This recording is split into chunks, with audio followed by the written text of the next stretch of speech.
Hi, everybody. Welcome back for another great week of marketing. This week, we're moving on to Chapter 4 titled Conscious Marketing, Corporate Social Responsibility, and Ethics.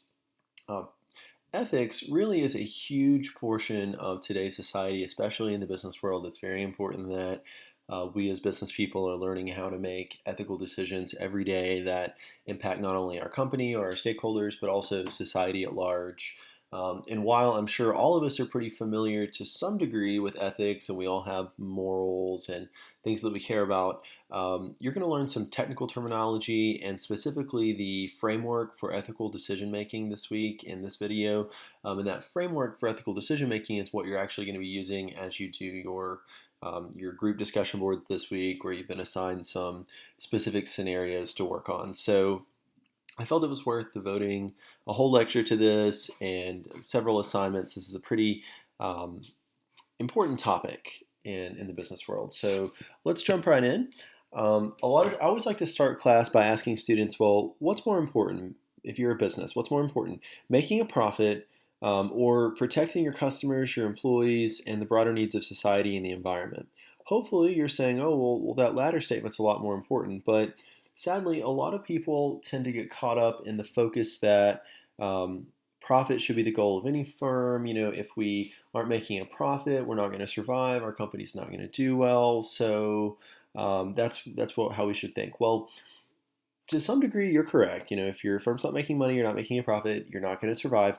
But when it comes down to decisions that are ethical or not ethical, you have to think about the long-term impacts. It's not about today, this month, this year's profit. It's about the long-term sustainability of your company and the longevity of your company over time.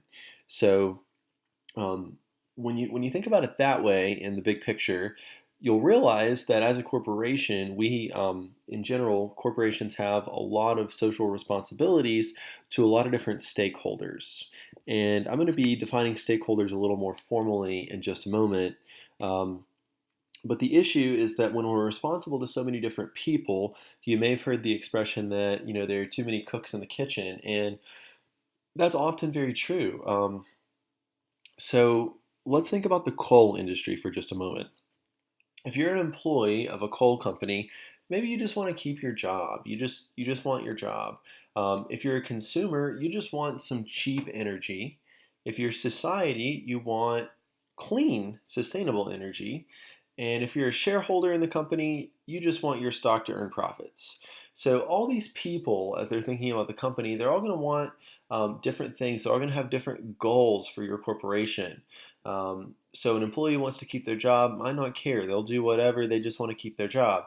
But a consumer who wants cheap energy, they might want you to work longer hours and do more to try to make this energy more clean or more sustainable, even though we're talking about coal, which isn't usually clean or sustainable. But anyway, um, a shareholder might not care. They might want you to work less hours and create, this dirty energy, we'll say, just so that they can earn their profits. They might not care as much. So this was sort of a bad example, but I think you can see how people's interest can a lot of times get in the way, and people have competing goals, and just these groups can really be at odds. So as we take this back to marketing for just a moment, um, in the long term, if customers believe that they can't really trust a company anymore or that the company is not really acting responsibly, they're probably not going to continue supporting that company, whether it's buying their product or services or investing in their stock or whatever. They're probably not going to stay away, or they're probably not going to continue um, purchasing things from that company. So they probably are going to stay away. So, as a modern marketer, our efforts have to go through and address all these different notions. And like I said, we're going to be talking about a framework for how to deal with some of these things in just a few moments. So, um, really fast, as all of these corporate social responsibilities have grown in recent years and ideas about how they should be implemented have really expanded, the progression in thinking has really changed and moved to encompass the relatively more recent concept of conscious marketing. That's a term that you're going to see used a lot this week. conscious marketing entails just a sense of purpose for the firm that's more, that's better, that's higher than just making a profit and selling products and services. Okay, so there's some greater purpose for your company, for your firm. Yet there has to be some way you can help society. So there are four principles of conscious marketing that we're going to look at this week. Number one, like I said, is just recognizing marketing's greater purpose in general. Number two, the understanding that decisions are ethically based. Three, just the consideration of various stakeholders in the mix and how they're all interdependent from one another and the interdependence there. And then the last thing is the presence of conscious leadership and how having a conscious leadership in an organization can really create and sustain a positive corporate culture. We'll talk a little more about all these things on an individual scale. So kind of went out of order there, but number one, starting with recognizing marketing's greater purpose. So we've already said that marketing is about more than just helping firms make profits. Um, whether the purpose is to provide shoes for poor nations, to ensure employment opportunities for local communities, or just making strides towards greener production, the actions that the company undertakes usually change in focus when you start thinking about the greater purpose of marketing and how we can impact society. It's more than just making a profit. It's more than just, I want to make $1 million this year. So those are things to keep in mind. Number two, as we consider all the various stakeholders and their interdependence, it's important that we remember that um, first, let me define a stakeholder. So we've been kind of jumping around this term so far in this lecture. A stakeholder is defined by your book as the broad set of people who are affected by firms' actions, including not just your corporate stakeholders and their customers, but also past, current, and prospective employees and their families, supply chain partners, government agencies, the physical environment, and members of the community in which the firm operates. So pretty much everyone you can think about around you to some degree or another is a stakeholder. And conscious marketers, really good marketers, are going to sit down and consider how their actions will affect the expansive range of all these different stakeholders. And to serve all these stakeholders and to avoid kind of inflicting any severe damage on other people, you just have to give up your only sole focus of maximizing profit. There has to be more. Instead, you really need to engage in conscious marketing and focus on kind of the broad implications of your actions. So number three, our third little principle here was the presence of conscious leadership and how this can help to create a corporate culture. So the Tesla guy, whose name I'll always mispronounce, so I'm not even going to say it. The Tesla guy always says that he likes to be involved in things that change the world. So this vision of Tesla always wanting to change the world for the better really helps to create a conscious culture that is dedicated to the notion that choices the firm makes reflects its conscious consideration of stakeholders in line with its higher purpose and in accordance with leaders' ideals. So, um, this guy's vision for Tesla that he wants to be involved with these things that change the world produces a corporate culture of people who also want to jump in line with the leader's ideals and really work to help progress those ideas and make them better. So you may be familiar, Tesla is one of the first companies to have the self-driving car, and obviously if you've ever seen a Tesla, they are beautiful. I'll probably never be able to afford one, but they are gorgeous vehicles, and they are just, this person is very invested in creating a positive corporate culture that is focused on more than just making profits. Obviously, Tesla's doing very well, but they are more so focused on making the world a better place and creating these innovative products that will change the world. So, what do you think of when you think of ethics? You might say morals, you might say good decisions, good and bad, good and evil. People have a lot of different perspectives here, and I always like to get others' opinions in the classroom. But we're going to talk about some different types of ethics. There's business ethics and there's marketing ethics. So Our business ethics are more so concerned with distinguishing between right and wrong actions and decisions that arise in a business setting using broad and well established moral and ethical principles that might arise. So, whereas marketing ethics more so examine a lot of ethical situations specifically, just like what you're going to be doing this week.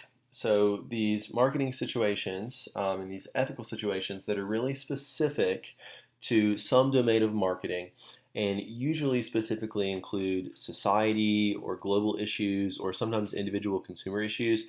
And I have a little description of each of these for you. When I talk about societal issues, I'm talking about, for example, selling products that might damage the environment. When I talk about global issues, I'm talking more about things like child labor. Um, and when we talk about individual consumer issues, more so misrepresenting a product or a service, or maybe marketing a product that's dangerous, you're going to see a lot of um, ethically challenging situations and a lot of controversial situations this week in your scenarios. So I've given you kind of a broad range from societal, global, and individual consumer issues to just very random ethical situations that I want to see how you navigate using the ethical framework for decision making that we're going to be talking about in just a moment. So I know I keep talking about marketing's greater purpose, and I know I'm kind of beating a dead horse here, but there is just a little bit more to say to kind of expand on this. So firms, we've established that firms obviously have responsibilities to society. We have a new term titled corporate social responsibility. And CSR, corporate social responsibility, really just describes the voluntary actions that are taken by a company to address the ethical, social, and environmental impacts of its business operations and the concerns of its stakeholders. So we're going to talk in a moment about how a firm can be socially responsible, but maybe not ethical, and vice versa, how they can be ethical, but not socially responsible. So we'll talk a little bit about that in just a moment, but one of my favorite things in this chapter, one definition describes corporate social responsibility as context-specific actions and policies, taking stakeholders' expectations into account to achieve what is referred to as the triple bottom line, where economic, social, and environmental performance all come together. So I like that definition as well. If you're looking for some real-world examples of these CSR programs, Amazon Smile is one of the best examples. And if you're not familiar with Smile, with Amazon Smile, the way it works is it's still Amazon. You're still shopping on their site and making normal purchases, but you basically just go to Amazon Smile instead of the Amazon.com page, and you identify some type of business to whom you are a stakeholder. If you notice that terminology there, you identify some business to whom you have some type of obligation, and then you can choose that every time you make a transaction, Amazon will actually go ahead and give a portion of the profits that they make to that particular company. So if you have a nonprofit that you really want to support, that's a great way to do it. So Amazon is being socially responsible as a corporation there, and kind of giving back to society as a whole and helping lots of nonprofits there. So another example can be Coca-Cola. They gave $102 million towards water stewardship and healthy and active lifestyles, community recycling, education. So sometimes it's just giving money. FedEx transported 67 planes worth of aid to disaster victims. So there's lots of different examples of CSR. And I'm going to skip around just a little bit for you here, back over to the stakeholders of conscious marketing. And we've kind of already hit on this just a little bit, but there's four major groups of stakeholders, everything from employees and their families to customers, both current and future, society, the community and the environment, or the marketplace with partners and competitors. So we obviously have a basic responsibility to employees, and this is one of my favorite graphics in your textbook. So I kind of stole this a little bit, but corporations as a whole do have a responsibility to their employees. When you study management, you learn that um, you must treat your employees well if you want them to stay, and um, how to be a leader and all of those things. Well, marketing ties into that as well. So if you're looking back on your ethical decisions, um, this ad is about Black Friday, and it tells you that REI is closing on Black Friday. Well, if you've read the news in recent years or followed along with any of that, you probably noticed that, and you can probably hear my cats in the background, I apologize. But you've probably noticed that on Black Friday in recent years, there have been some tramplings, and people have actually died on Black Friday. Um, so a lot of companies have decided, well, not only is it maybe unsafe to have our business open during these hours, but sometimes you can also just consider that maybe our employees want to get out and shop too. Maybe they want to go spend time with their families on the day after Thanksgiving. Maybe they want to do other things as well. So ensuring a safe working environment free of threats to employees' physical safety, health, or well being is a basic responsibility that employers have to their employees as a form of CSR. So, um, a lot of other companies as well are trying to um, really help accommodate employees, and that really boils down to the fact that a lot of companies today do realize that a happy employee and happy employee families make happy and productive employees. So they're offering a lot of these new benefits and new options for employees, like flex time arrangements where say maybe you're supposed to work 8 to 5 and get an hour for lunch. Okay, well, you can work 8 to 4. Or instead of working 8 to 5, you do 7 to 4, you don't take a lunch, you leave at 3 or whatever, flex time arrangement so you can leave early enough to pick up your children or whatever. Some companies have on site daycare facilities where you can drop your children and they can stay there all day while you work, and there's people who take care of them and they're in good hands while you're working, so you don't have to worry about constantly watching the clock to try to run out right at 2:50 so you can be at school by 3 to pick up your kids or whatever. So um, employers as a whole have developed a great degree of appreciation for employees and are really trying to be ethically responsible to them as well and do what they can to accommodate them. Okay, so as we look at the customer components, um, to me, this was one of the most surprising things when I first started studying marketing. I always understood that, yeah, you should consider your current customers whenever we're making decisions and how our decision might affect our current customers, but it's also important to consider those future customers that we've targeted. And conscious marketing programs really have to take a lot of these shifts and trends into account and react to them appropriately in the workplace. So, some more modern day trends, things that we're seeing now that require a lot of attention and thoughts critical of marketers, is privacy. We have a lot of privacy concerns now, especially with the electronics in the world, and you're always worried about hackers and various things.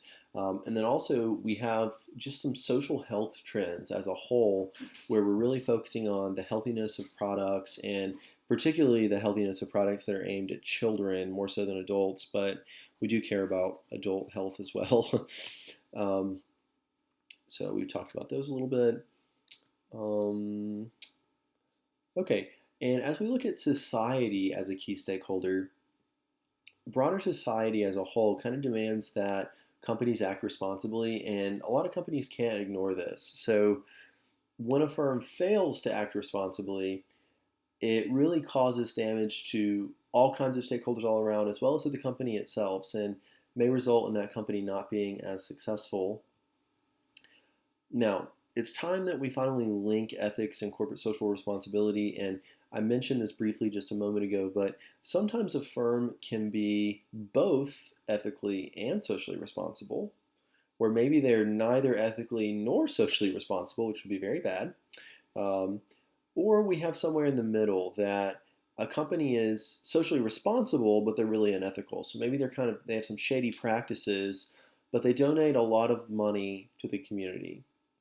Or maybe they're ethical and they're not socially responsible. So yeah, they make good decisions and all, but they just don't make a lot of donations to the community. They're not involved in the larger community as a whole. That's not terrible.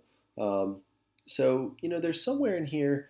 There's both good and bad, and there's some in between. But this matrix, this diagram, should help you as you're working through your ethical scenarios this week to kind of characterize these things. And finally, now that I've given you just a little overview, and I do apologize if it was a little repetitive, but I try to hit the highlights and the important stuff for you.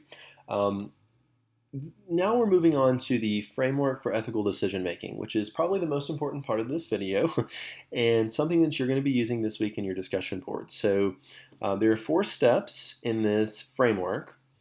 Step 1 is to identify the issue. Step 2, you want to gather some information about the issue and identify various stakeholders. Number 3, you want to brainstorm and evaluate various alternatives for dealing with the situation. And then in step 4, you actually want to choose a course of action. And I'm going to go through and do this for you with an example. I'm going to go through each step in a little more detail, and I'll show you kind of what I want to see in your discussion boards this week. So just as an arbitrary example here, let's talk about marketing research firms. You're going to read about marketing research when we get to chapter 10, but I'll give you a little preview here. Let's say that there's a lot of different issues you can encounter with marketing research. It can be something about data collection, maybe not informing the respondents that they're being observed. Maybe they don't know that you're collecting information about them. Or maybe you're hiding the true purpose of the study from respondents. You can tell them that you're from an independent research company, but maybe you're actually doing research for a politician. Or maybe you're using the results of this study to mislead or harm the public with results of a pharmaceutical study and maybe not releasing all the information. There's a lot of different issues. So pick whatever your issue is, figure out what it is. Once you've done that, you want to go through and identify all of your stakeholders and get their input on any identified ethical issues. So get their opinion as well. What's wrong, what do they think is wrong, and what do they think is going okay, and we can continue. Then you want to start brainstorming alternatives, and this can be a variety of things. You might decide that you want to halt the research project altogether. You might want to make responses anonymous, or maybe you say, oh, well, no, they just need some training on the code of ethics. So there's lots of different options, and that's what you're exploring when you're brainstorming alternatives is how might we want to deal with this? And then the last step in the process, you just weigh your alternatives, figure out which one you think is the best based on the situation that you have, and then take that course of action. So there's our diagram again. Something that I always like to do here that helps me when I'm making ethical decisions in the real world is there's a variety of tests you can use, and you may have heard someone in your life, your grandma, your parents say, well, would you want to see how does this go? Would you want your mother to see you doing this? And if the answer is no, you probably shouldn't do it. Or that kind of thing is also true about marketing. So we have a variety of different tests. The publicity test says, would I want the action I'm about to take on the front page of the local newspaper? Or would I want it to appear in a national magazine? If the answer is yes, go ahead. If the answer is no, probably shouldn't do that. Or you have a moral mentor test. So would the person that I admire the most engage in this activity? Or would I want the person that I admire the most to see me doing this activity? Lots of other things here. Would I like to be on the receiving end of this action and all of its consequences? Could I give a clear explanation for the action I'm contemplating, including an honest and transparent account of all my motives that would satisfy a fair and dispassionate moral judge? So, is it going to hold up in court? If you want to do it, if you can answer yes to all these questions, then sure, go ahead. If you answer no, probably not a good idea to do these things. So, here's an example for you that's going to kind of run through my decisions here ethically and kind of what I want to see you do with your framework this week. So this is just an example for you to follow. So we had Miss Jansen, who happens to be a cook at Lincoln High School, and she is just fed up. She's had enough. All these reports are showing that most children rarely eat enough vegetables, and all these studies are now indicating that school kids have a limited amount of time to eat their lunches anyway. So, this combination of bad food and short times has led to increasing obesity rates. And there's a lot of reports about how these can create very long term negative effects for children. So, we're worried about the kids. They're eating too fast, they're not eating the right types of foods, and they're getting fat. Okay, so those are some of our issues. And Mara has decided that all these bad foods, the tater tots, the hot dogs, all those things are going out, and vegetables and healthy proteins are coming in. So the problem is going to be number one, getting these kids to eat raw vegetables, plant proteins, and lean meat. Most kids don't want to do that. And for teenagers, um, eating healthy food is kind of the same thing as getting detention at a play date. And so Myra has a plan, something she's going to do to solve this. She's going to go through and reformulate the menu items using different ingredients without telling the students. So, for example, she might replace the regular hot dogs with turkey dogs or soy dogs. She might replace tater tots instead of using those normal potatoes that are maybe a little more vitamin deficient. She's instead going to use some sweet potatoes that have some more nutrients and fibers. And she's convinced that she can make all of these switches for all the menu items without even telling the children, that they don't need to know. When she proposes this idea, all of the kitchen staff members are totally on board with the decision and have even chimed in with a few suggestions and things that they think could also be implemented to help these kids have a well-balanced meal at school. And school board members, when they hear about it, they're like, "Oh yeah, this is a great idea. Let's do it." And they praised Myra, the cook, for her innovative thinking.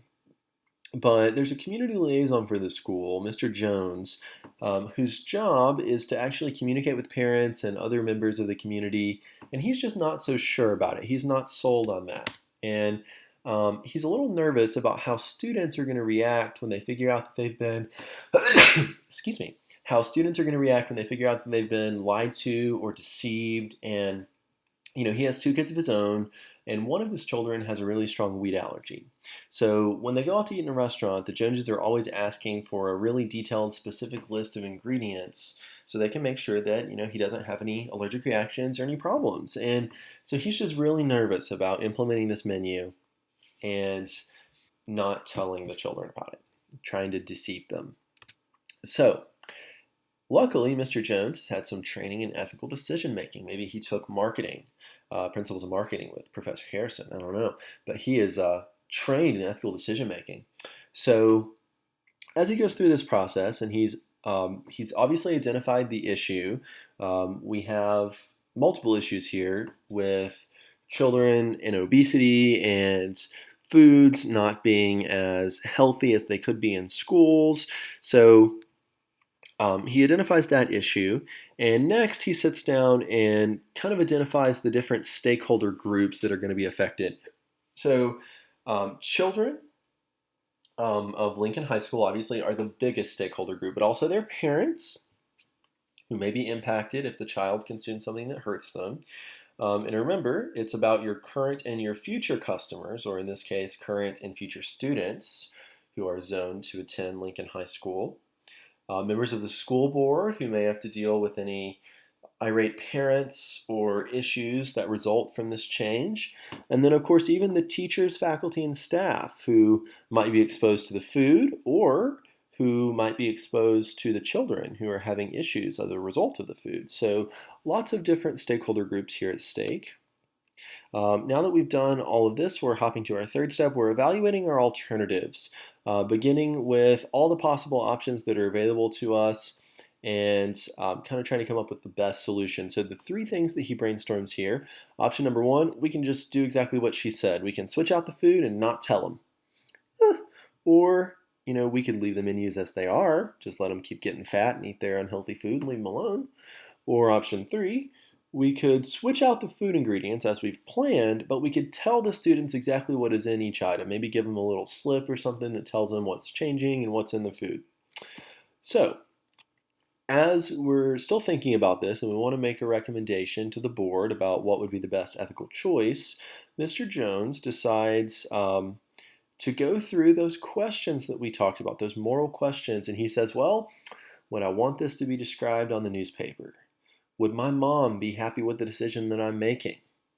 Can I give an explanation for my actions in court, including an honest account of my motives?